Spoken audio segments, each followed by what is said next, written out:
Paul McCartney, one of the greatest songwriters in history, is a living legend whose influence on music spans decades. From his groundbreaking work with the Beatles to his expansive solo career, McCartney has always had a unique ability to connect with people through melodies and lyrics that feel both personal and universal. But one of the most fascinating chapters of McCartney's life is how a simple tune, Born from a Dream, became one of the most iconic songs of all time.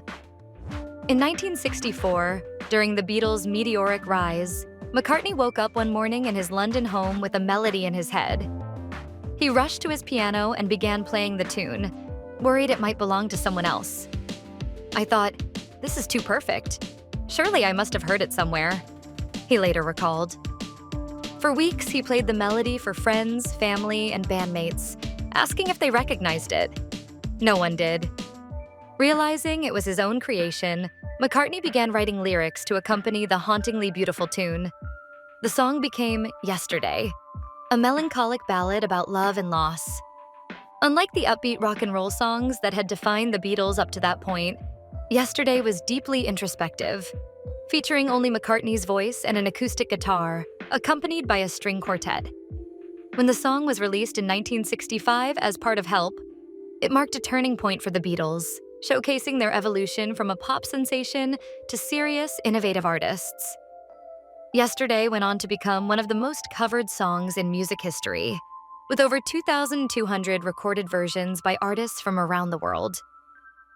It solidified McCartney's reputation as a songwriting genius, capable of crafting melodies that transcended language and culture. But McCartney's talents weren't limited to music alone.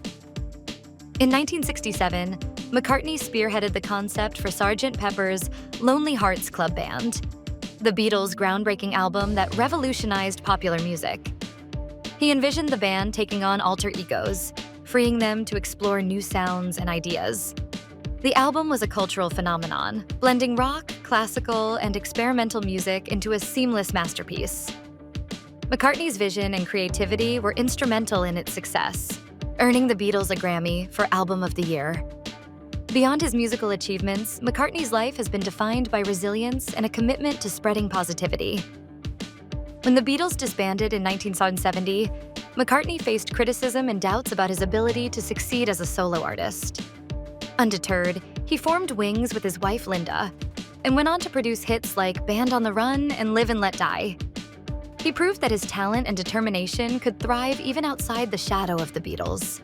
McCartney's personal life has also played a significant role in shaping who he is. His love story with Linda McCartney was a partnership rooted in mutual respect and shared passions. Linda, an accomplished photographer and animal rights activist, inspired McCartney's advocacy for vegetarianism and environmental causes. Their marriage lasted nearly 30 years until Linda's passing in 1998, a loss that deeply affected McCartney, but also inspired some of his most heartfelt music. Paul McCartney's legacy extends far beyond his musical achievements. As an advocate for peace, animal rights, and music education, he has used his platform to make a difference in countless lives. Despite his extraordinary success, McCartney remains grounded, often attributing his drive to his working-class upbringing in Liverpool. Today, McCartney continues to tour and create music well into his 80s, defying expectations and showing no signs of slowing down. He frequently reflects on his friendship with John Lennon, who once joked that McCartney would still be singing Yesterday when he was 80. Lennon was right, but McCartney doesn't mind. "It's a good little song," he says with a smile. Paul McCartney's story is one of relentless creativity, resilience, and an unwavering belief in the power of music to bring people together.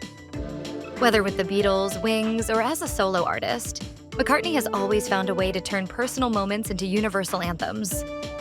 As he once said, "Some people want to fill the world with silly love songs. And what's wrong with that?" For Paul McCartney, there's nothing wrong with it. Because love, after all, is the most timeless tune of all.